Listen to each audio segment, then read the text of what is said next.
तो मैं फ्रेज की चर्चा तो अगले वीडियो में कर चुका हूँ, लेकिन आज थोड़ा सा बता देता हूँ कि फ्रेज होता क्या है।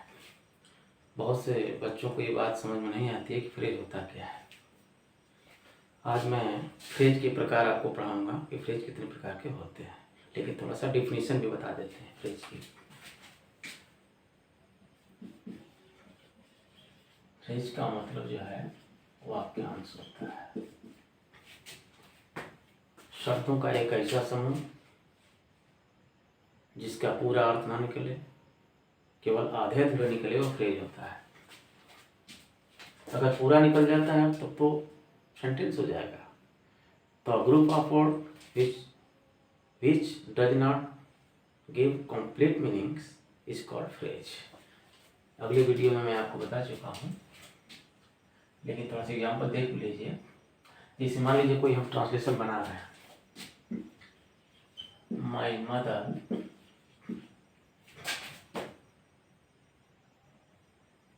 is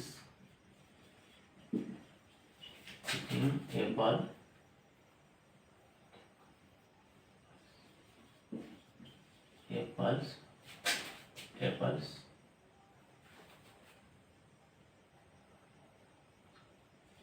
इसे ऑन द रोड आ गया।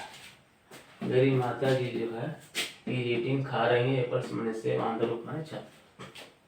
तो इसमें माई मदर सब्जेक्ट है, इज हेल्पिंग वर्ब है, सभी लोग जानते हैं। ईटिंग मेन वर्ब है, एप्पल्स ऑब्जेक्ट है। लेकिन ऑन द रूफ क्या है, ये ध्यान देना है। यही ऑन द रूफ फ्रेज है।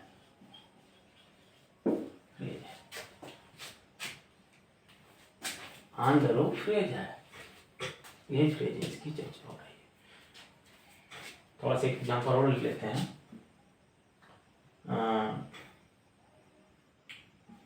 ड्रिंकिंग वाटर मतलब पानी पीना। देखिए यहाँ वाटर है, एक वर्ड है, हेड वर्ड है, इसके आगे ए है drinking. Drinking DRINKING, drinking water मतलब ड्रिंकिंग वाटर पानी पीना। यहाँ ड्रिंकिंग वाटर क्या है, ये फ्रेज बन गया है। Is useful for our health, पानी पीना स्वास्थ्य के लिए लाभदायक है। ये ड्रिंकिंग वाटर क्या है भाई, यही फ्रेज है। ये ड्रिंकिंग वाटर फ्रेज है। अगर पूछा जाए कि कौन फ्रेज है भाई, तो नाउन फ्रेज है, नाउन फ्रेज है। और यहाँ सब्जेक्ट का काम कर रहा है, क्योंकि ये सब्जेक्ट हो गया, ये पूरा सब्जेक्ट हो गया, ये वर्ब हो गई, और ये पूरा ये जो है एक तरह से कॉम्प्लीमेंट का काम कर रहा है, पूरा का आकर के। चलिए, तो फ्रेज के बारे में बहुत कोई दिक्कत नहीं है। I will satisfy to the definition of phrases, क्योंकि इसकी चर्चा हम पहले भी कर चुके हैं। आज हम आपको बताने जा रहे हैं कि फ्रेज के प्रकार कितने होते हैं, फ्रेज कितने प्रकार के होते हैं। आज इस वीडियो में यही चर्चा होगी कि फ्रेज कितने प्रकार के होते हैं। फ्रेज 3, 4, 5। पहला है नाउन फ्रेज, नाउन फ्रेज, इसको हिंदी में संज्ञा वाक्यांश कहते हैं। संज्ञा वाक्यांश ये क्या है, एडजेक्टिव फ्रेज। ये क्या है भाई, इसको वर्ब फ्रेज। ये भाई क्या है, इसको एडवर्ब फ्रेज। इसको क्या कहते हैं, प्रीपोजिशनल फ्रेज। प्रीपोजिशनल फ्रेज कहते हैं, मतलब इसको कहते हैं हिंदी में क्रिया विशेषण विशेषण वाक्यांश। ये क्या है? क्रिया वाक्यांश। इसका नाम संबंध बोधक वाक्यांश इसको कहते हैं। यही 5 है, 3 2 5। मुख्य रूप से ये नाउन को पढ़ना जरूरी है, एडजेक्टिव पढ़ना जरूरी है और ये पढ़ना जरूरी है, एडवर्ब। ये भी हैं हल्के फुल्के, लेकिन ये 3 are very important, noun, adjective और एडवर्ब। इनका प्रयोग होता है हल्का फुल्का, लेकिन ये पढ़ना बहुत जरूरी है। पहले सबसे पहले हम यहाँ नाउन फ्रेज की आज चर्चा होगी। नाउन फ्रेज की मैं चर्चा आपके सामने करने जा रहा हूँ कि आखिर में नाउन फ्रेज होती कैसे है। देखिए, ये सब चीज़ें जो हम पढ़ा रहे हैं ट्रांसलेशन बनाने में बहुत सहयोग करती हैं, क्योंकि इंग्लिश का मेन चीज़ है ट्रांसलेशन। अगर ट्रांसलेशन नहीं आएगा, अगर ट्रांसलेशन आपका कंप्लीट नहीं है, तो फिर आपके लिए दिक्कत है। आप ना तो क्वेश्चन आंसर लिख पाएंगे, you will not write question answer of any question, you will not able to write any essays, letter और एनीथिंग। तो ये तमाम जो नियम है, these are rules, these are phrases, this is the advantage of learning phrases, that we can translate Hindi sentence into English easily। इससे फायदा है कि हम ट्रांसलेशन बड़े आराम से बना लेते हैं, और इसका ट्रांसलेशन में कहीं ना कहीं प्रयोग होता है, जरूर फ्रेज आते हैं। कोई ऐसा, अगर आप 100% कहीं से ट्रांसलेशन आ जाए, कोई क्वेश्चन आंसर आ जाए, उसमें कम से कम जो है कहीं ना कहीं 80% तो फ्रेज जरूर मिल जाते हैं। चलिए, आज चर्चा हो जाएगी नाउन फ्रेज की। PHRAS इसका हिंदी होता है, इसका हिंदी होता है संज्ञा वाक्यांश। यह है क्या? देखिए, इस संज्ञा वाक्यांश है क्या? बड़े आराम से आपको 2 मिनट में समझा देते हैं। थोड़ा सा फोटो देख लीजिए ऐसे। देखिए, इधर नाउन है और इसी नाउन से बनता है नाउन फ्रेज। देखिए भाई, बड़े आराम से जो नाउन आती है भाई, देखिए अकेले आती है, साफ बात है, अकेला वर्ड रहेगा। ये जो नाउन फ्रेज आती है, ये झुंड में आती है। बड़े आराम से समझिए, झुंड में आती है, ये अकेले नहीं आती। कभी भी संख्या इसकी 1 नहीं बल्कि 2 होगी, 3 4, 2 3 4 5 अनलिमिटेड। इस एग्जाम्पल ले लीजिए, मान लीजिए काऊ है। ये क्या है? काऊ एक नाउन है। काऊ इज नाउन, काऊ एक संज्ञा है और ये संज्ञा है। इसी से अगर हम नाउन फ्रेज इसका बनाए, ये हो जाएगा, मान लीजिए लिख दे अटाल काऊ, बस ये फ्रेज बन गया, नाउन फ्रेज।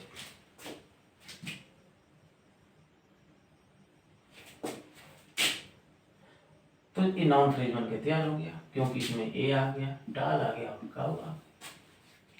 ये काऊ क्या है? हेड वर्ड हो गया, और इसके पहले आगे जितने मॉडिफायर हो गए इसके।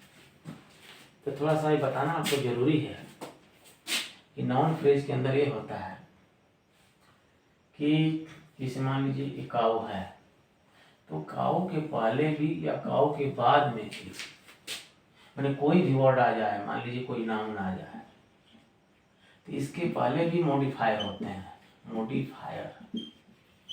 इसके बाद में भी कभी कभी मॉडिफायर आ जाते हैं, ऐसा नहीं है। अच्छा, मॉडिफायर में होता क्या है? अरे भाई, बड़े आराम से समझ लीजिए।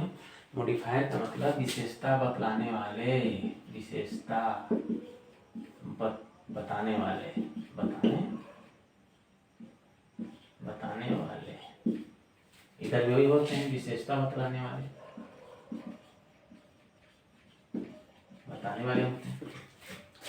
बाद में भी आ सकते हैं भाई, फ्रेज तो बाद में भी आ सकता है, लेकिन हाँ, वो नाउन के बाद में ही होगा। हेड तो नाउन ही होगी, नाउन के बाद में भी आ सकता है फ्रेज, नाउन के पहले भी आ सकता है, सब्जेक्ट के रूप में आ सकता है, ऑब्जेक्ट के रूप में भी आ सकता है, कॉम्प्लीमेंट के रूप में आ सकता है। तो जैसे मान लीजिए काऊ है, अगर इसी को हम एक फ्रेज बनाएं तो जैसे और भी लिख देंगे तभी फ्रेज हो जाएगा। काऊ लिख दिए तभी ये फ्रेज बन गया, ऐसा नहीं है। जैसे ही संख्या 2 होगी फ्रेज हो जाएगा। मान लीजिए इसको लिख दिया और ब्लैक काउ, तभी ये फ्रेज बन गया। काउ के पहले लिख करके हमने बना दिया ब्लैक काउ, फ्रेज हो गया। अगर इसको हम काउ के बाद में लिख के बना दें कि अ काउ, ये तो पहले ही है, बाद में अगर लिख के बना दे phrase a cow sitting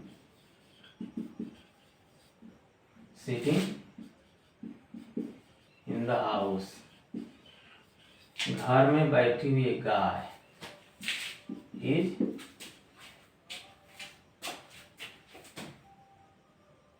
is eating straw, भूसा खा रही है।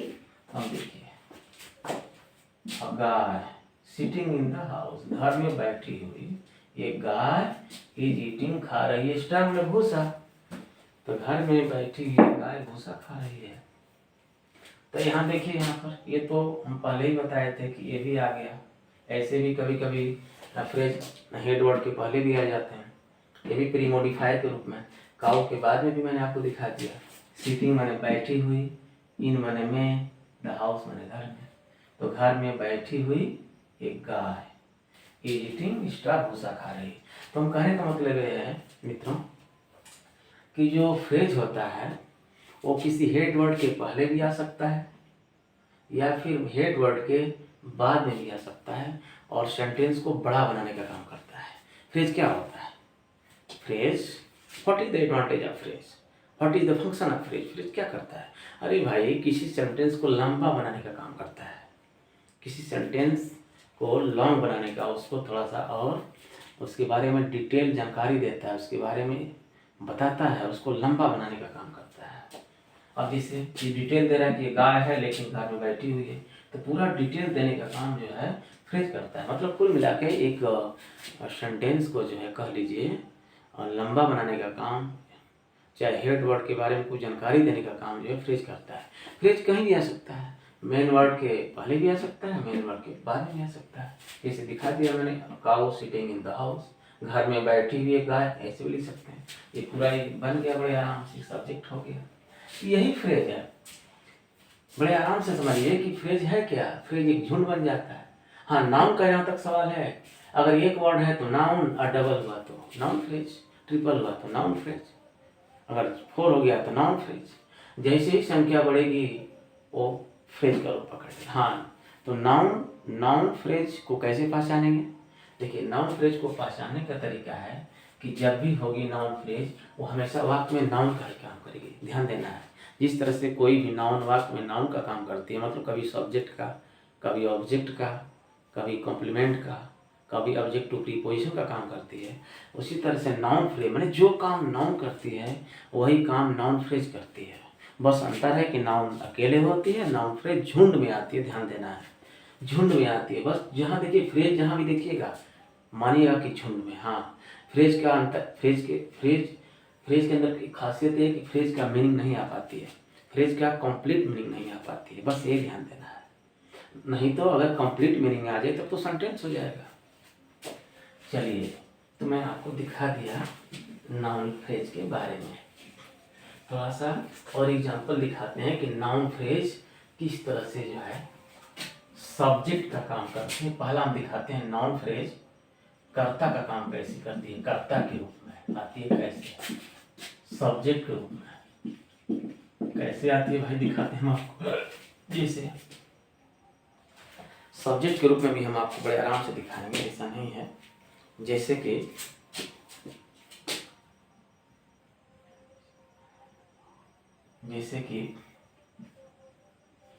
रात में दूध पीना स्वास्थ्य के लिए लाभदायक।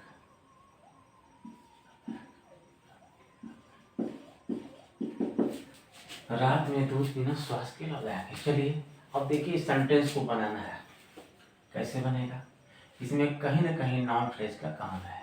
रात में दूध पीना, तो इसको पहले बनाएंगे। बस है वाली अंग्रेजी तो पहले लिख ही देंगे, इज हो ही जाएगी। लेकिन इसको पहले लिखना है। ये जो देख रहे हैं इसकी तो बाद में लिखा जाएगा अंग्रेजी। अब देखिए रात में दूध पीना, ये हो जाएगा दूध पीना, तो पीना का हो जाएगा ड्रिंक नहीं बल्कि ड्रिंकिंग, क्योंकि ड्रिंक नहीं लिख सकते क्योंकि ये जीरण का प्रयोग हो रहा है, यहाँ पर पीना आ रहा है, तो ऐसा नहीं कि ड्रिंक लिख देंगे, यहाँ ड्रिंकिंग जीरण का प्रयोग करना है और जीरण नाउन का काम करती है, ध्यान देना है। ड्रिंकिंग जीरण होता क्या है, थोड़ा वर्ब मेन वर्ब के अंत में जब हम आईएनजी लगा देते हैं, जब याद कर लीजिए मित्रों, जब हम मेन वर्ब के अंत में आईएनजी लगा देते हैं तो वर्ड जो है वो वर्ब जीरण बन जाती है, उसका अर्थ ना और ने से आता है। तो ड्रिंकिंग, उसके बाद पीना, ड्रिंकिंग, उसके बाद लिखेंगे इधर से उल्टा लिखेंगे ड्रिंकिंग मिल्क, फिर लिखेंगे एट नाइट, ये हो जाएगा रात में दूध पीना। अब लिखेंगे लाभदायक है, इज यूजफुल माने लाभदायक है, चाहे बेनिफिशियल, बेनिफिशियल लाभदायक है, यूजफुल है चाहे बेनिफिशियल है, स्वास्थ्य के लिए, फॉर हेल्थ, स्वास्थ्य के लिए। इसमें नाउन क्लास सॉरी कह रहे हैं, नाउन फ्रेज है क्या, ड्रिंकिंग मिल्क एट नाइट, यही नाउन फ्रेज है मित्रों, यही नाउन फ्रेज है। देखिए इतना बड़ा जो है यहाँ जो मिल्क है, कि जो मिल्क है यही जो है हेड नाउन है, इसके पहले आ करके और इसके बाद में आकर के ये जो है एक तरह से मॉडिफाई का काम कर रहा है, इसके पहले भी कुछ वर्ड, इसके बाद में कुछ वर्ड, मतलब रात में दूध पीना। देखिए पूरा शब्द एक साथ मिल करके जो है रात में दूध पीना, ये जो है नाउन फ्रेज बन गया है, सब्जेक्ट का काम कर रही है सेंटेंस में नाउन फ्रेज। अगर कोई भी एक वर्ड रहता तब तो नाउन हो जाती, लेकिन इसमें मिल्क है, मिल्क के पहले ड्रिंकिंग है, फिर यहाँ एक नाइट है, ये पूरा सब्जेक्ट हो गया, यहाँ से यहाँ तक लेकर के एक झुंड हो गया, एक सब्जेक्ट की कंपनी हो गई है। अब इसमें नाउन फ्रेज जो है सब्जेक्ट का रोल कर रही है मित्रों, याद कर लीजिए नाउन फ्रेज यहाँ से यहाँ लेकर बड़े आराम समझ आ गया होगा। और मैं फिर आगे कुछ एग्जाम्पल दिखाता हूँ, जैसे बहुत से नाउन फ्रेज के एग्जाम्पल आप लोग जानते होंगे, और मैं दिखा देता हूँ, इसका एक और प्रयोग दिखा देता हूँ, ऑब्जेक्ट के रूप में कैसे काम करती है। I like playing tennis, I like playing tennis. और देखिए प्लेइंग टेनिस क्या है, यहाँ ऑब्जेक्ट का काम कर रहे हैं, आई लाइक प्लेइंग टेनिस, यहाँ जो है ऑब्जेक्ट का काम कर रहा है, ऑब्जेक्ट का I like playing tennis object का काम कर रहा है, ये ऑब्जेक्ट है। यहाँ नाउन फ्रेज एक दो वर्ड्स मिल करके नाउन फ्रेज हो गया है, यहाँ ऑब्जेक्ट के रूप में आया है। और है जिसे हो गया सी हेट्स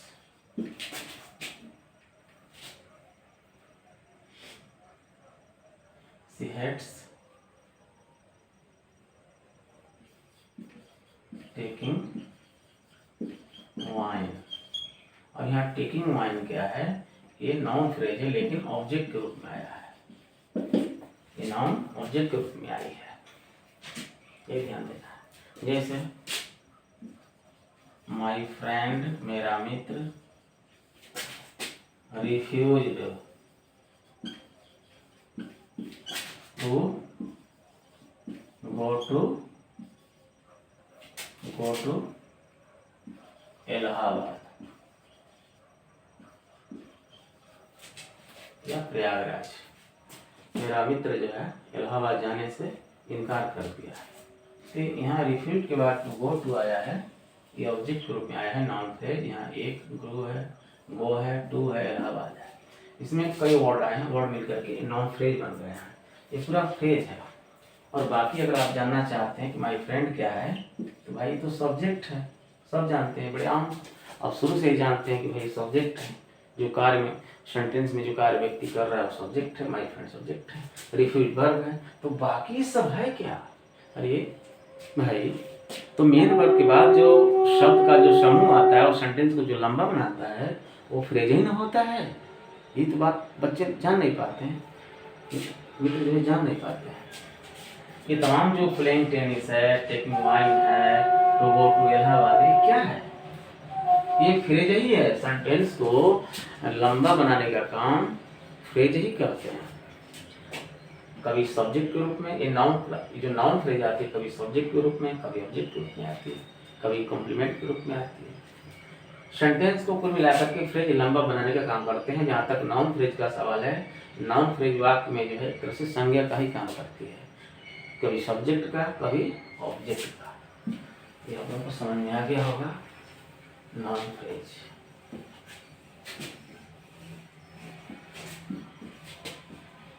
थोड़ा सा मैं आप लोगों को एडजेक्टिव फ्रेज के बारे में बता देता हूँ। एडजेक्टिव फ्रेज है क्या? एडजेक्टिव फ्रेज इसी पर खत्म कर देते हैं। इसको कहते हैं क्रिया विशेषण,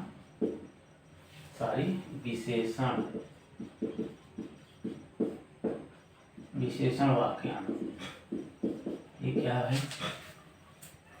अरे भाई बड़े आराम से समझिए, सभी बच्चे जानते हैं शुरू से ही कि एडजेक्टिव जो काम एडजेक्टिव करती है वही काम एडजेक्टिव फ्रेज करती है। अंतर है कि एडजेक्टिव अकेले होती है, एडजेक्टिव फ्रेज झुंड में होती है। जिस तरह से आप लोग नाउन को जाने कि नाउन अकेले होती है, नाउन फ्रेज झुंड में आती है, उसी तरह से जो है एडजेक्टिव अकेले होती है। और जब वही अकेले से जब कुल मिलाकर के दो अकेले होती है, मैंने कहने का मतलब जब उसकी संख्या 2 होती है, 3 होती है, 4 होती है, तो जा करके वो फ्रेज हो जाता है। जैसे एडजेक्टिव के बारे में डिफिनेशन बनाने की आवश्यकता है, ये नहीं आप जानते ही हैं कि एडजेक्टिव क्या होता है। तो एडजेक्टिव की परिभाषा होती है कि वह शब्द जो किसी नाउन या प्रोनाउन की विशेषता होता है, एडजेक्टिव है। इंग्लिश में the word which qualify noun और प्रोनाउन इज कॉल्ड एडजेक्टिव। तो एडजेक्टिव जैसे कि एडजेक्टिव एग्जाम्पल देख लीजिए यहाँ पर। मान लीजिए एडजेक्टिव है, सभी लोग जानते हैं एडजेक्टिव। जैसे ब्लैक है, ब्लैक एडजेक्टिव है। वाइट एडजेक्टिव है, फैट एडजेक्टिव है, रिच एडजेक्टिव है, गुड एडजेक्टिव है, काला, सफ़ेद, मोटा, धनी, अच्छा, ये सब एडजेक्टिव। अब इसी का अगर फ्रेज बनाना है, एडजेक्टिव फ्रेज ये एडजेक्टिव फ्रेज के रूप में आ जाते हैं। कैसे? जिससे ब्लैक मान लीजिए एडजेक्टिव फ्रेज के रूप में अगर इसी को बनाना है,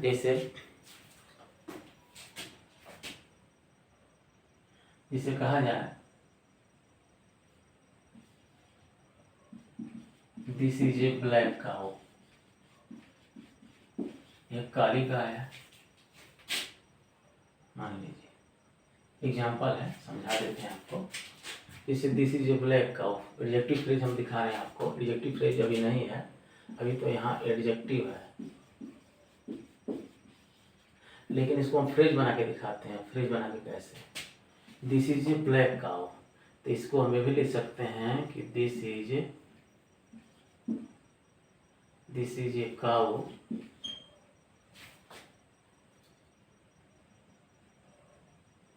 काऊ विथ अ ब्लैक स्किन। यह गाय है काली चमड़ी वाली। अब ये पूरा जो है फ्रेज हो गया, अब एडजेक्टिव फ्रेज हो गया। देखिए दिस इज ए ब्लैक काऊ, ये काली गाय है। This is a cow with a black skin, ये गाय है वो भी काली चमड़ी वाली। तो जब यहाँ पर थोड़ा सा हमने बढ़ा दिया, इसको विथ ब्लैक स्किन कर दिया, तो यही फ्रेज हो गया। ध्यान दीजिएगा, अगर कह दें कि दिस इज ए ब्लैक काऊ तो ब्लैक एडजेक्टिव है। अगर इसी को फ्रेज वाली स्टाइल में अगर हम बोलें, एडजेक्टिव फ्रेज वाली स्टाइल में बनाकर, तो this is a cow with black skin, यह काली चमड़ी वाली गाय है, मतलब कुल मिलाकर एक काली गाय है। बड़े आराम से समझ में आ गया होगा।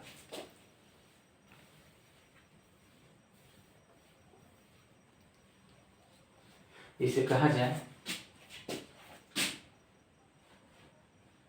और एग्जाम्पल समझा देते हैं, इसके अलावा भी देख करके एडजेक्टिव फ्रेज बड़े आराम समझ में आ जाएगा।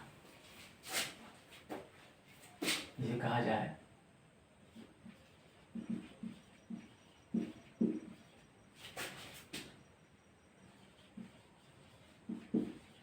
Wealthy man. जयराम एक धनी आदमी है, जयराम एक धनी आदमी है। तो यहाँ पर वेल्दी जो आया है तो एडजेक्टिव है, ये तो एडजेक्टिव है। जयराम एक धनी आदमी है, लेकिन इसी को हम एडजेक्टिव फ्रेज में अगर बोलें, एडजेक्टिव फ्रेज हम समझा रहे हैं मित्रों, अगर एडजेक्टिव फ्रेज बना के बोलें तो जैसे ही एडजेक्टिव फ्रेज की बात होगी मामला झुंड हो जाएगा।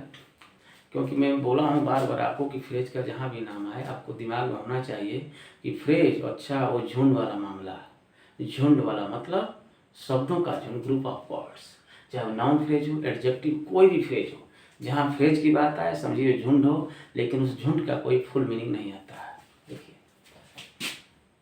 जैसे इसी को अगर बनाए एडजेक्टिव फ्रेज के रूप में, Jairam is a man of wealth. अब देखिए पूरा फ्रेज हो गया, Jairam is a man of wealth. अब यह पूरा जो है एडजेक्टिव फ्रेज हो गया। इसमें ये आ गया और मैन आ गया, ऑफ आ गया, वेल्थ आ गया, 1 2 3 4 हो गया। अब ये पूरा फ्रेज हो गया। इसी बात को हम फ्रेज के रूप में भी कर सकते हैं। Jairam is a man of wealth, धन संपत्ति वाला आदमी।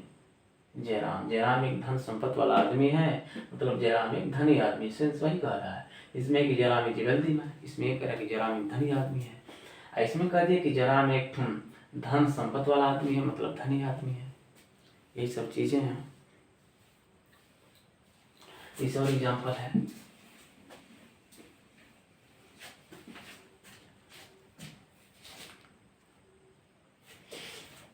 जैसे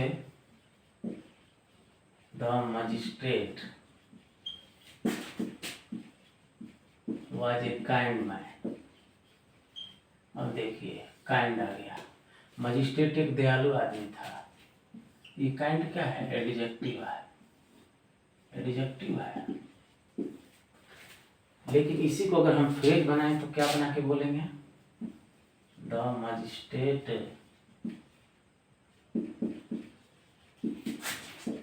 was a man of kind nature. Magistrate was a man of kind nature. इसको ऐसे बना दिए। अब यहाँ से मैन ऑफ काइंड नेचर, ये पूरा भाव जो है काइंड को दे रहा है, मैन ऑफ काइंड नेचर।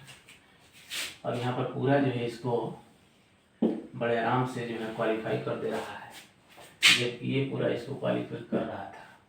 तो यहाँ काइंड क्या है? अकेला वर्ड है। और यहाँ पर जो है जो ये दबाए हैं झुंड वाले हैं, ये झुंड वाले हैं। तो फ्रेज का मतलब हमेशा झुंड हो जाता है। सेंटेंस में जो फ्रेज होते हैं ऐसे भी जो है सेंटेंस को बनाकर लिखा जा सकता है। इससे एडवांटेज है कि हम ट्रांसलेशन में भी can use phrase making translations and इस तरह से कोई दिक्कत नहीं होती है, बड़े आराम से बना लेते हैं। तो याद रख लीजिए एडजेक्टिव जो फ्रेज होता है, मतलब जो काम एडजेक्टिव करती है वही काम एडजेक्टिव फ्रेज करता है। एडजेक्टिव क्वालिफाइज नाउन और pronoun. In the same way adjective phrase is also qualifies noun और pronoun. What is difference between adjective and adjective phrase? Adjective is single but adjective phrase is a group of words. This is the basic difference between adjective and adjective phrases. ये हो गया आपका।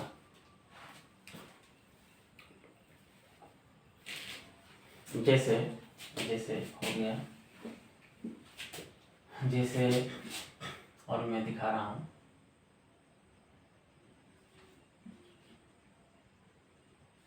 I was looking smiling face.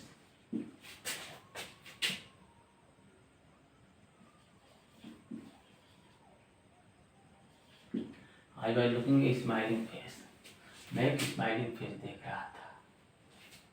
I was looking और smiling face, मैं एक smiling face देख रहा था। अब देखिए यहाँ पर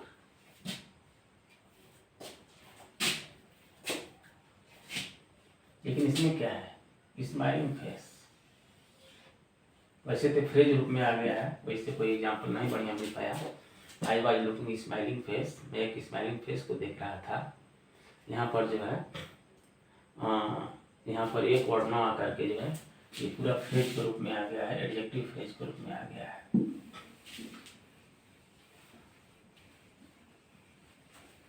तो इस तरह से आप जो है आप लोगों को एडजेक्टिव समझ में आ गया होगा और ये एग्जाम्पल की बहुत कोई आवश्यकता नहीं है।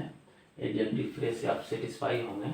फिर हम आपको जो है तो आज तो मैं आपको सेटिस्फाई कर दिया नॉन फ्रेज एडजेक्टिव, लेकिन अगले वीडियो में हम एडवर्ब और बाकी जो फ्रेज बच रहे हैं उनको जो है समझाने का प्रयास करेंगे। एडवर्ब फ्रेज और प्रीपोजिशनल और एडवर्ब प्रीपोजिशनल और वर्ब फ्रेज।